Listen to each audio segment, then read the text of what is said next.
تقدم يا عبد الله ولا يلحقك نقصان، وفعلك وصيتك ثابت ما حد شله، ووقفاتك اللي دون ربعك بدون غبار.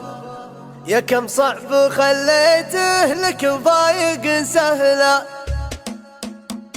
هجوس القصايد والمدايح مع الالحان على المدح، هذا الليل تسريق وضياء. هذا اللي مواقف تفخر بها الشعر، ولا جاء بلسيه ولا جاء بالهديه. تقدم يا عبد الله ولا يلحقك نقصان، هذا محزن مرفوع هذا النادر البيطار. هذا اللي ليا منك نصيته يجي كله، على نهج ابوها العود يمشي ولا يحتاج، ولا تلحق شكه ولا تلحق زله. هذا راهي الماده هذا فكر مضيفا، فعوله ما بين الناس ما هي بعاديه.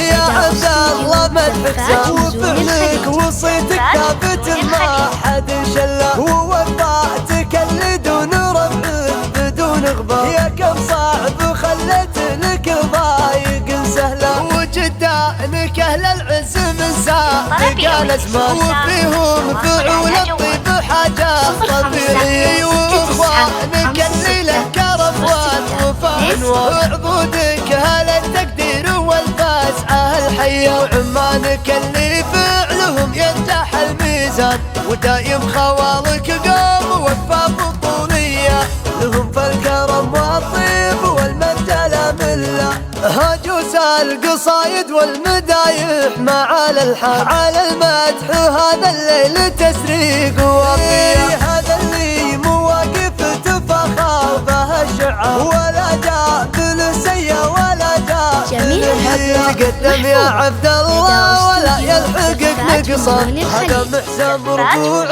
هذا النادر البيطار. هذا اللي ليا منك نصيته يجي كله، على نهج ابوها العود يمشي ولا يحتاج، ولا تلحق شكه ولا تلحق زله. هذا راهي الماده هذا فكر مضيفا، فعوله ما بين الناس ما هي بعاديه. يا عبد الله مدحك زاد، وفعلك وصيتك ثابت ما حد شله، ووقفاتك اللي دون ربعك بدون غبار. يا كم صعب خليت لك ضايق سهله، وجدانك اهل العز من سابق الازمان، وفيهم فعول الطيب حاجه طبيعيه. واخوانك اللي له كرم والوفاء، وعضودك اهل التقدير والفزعه الحيه، وعمانك اللي فعلهم ينجح الميزان، ودايم خوالك قوم وقفه بطوليه، لهم فالكرم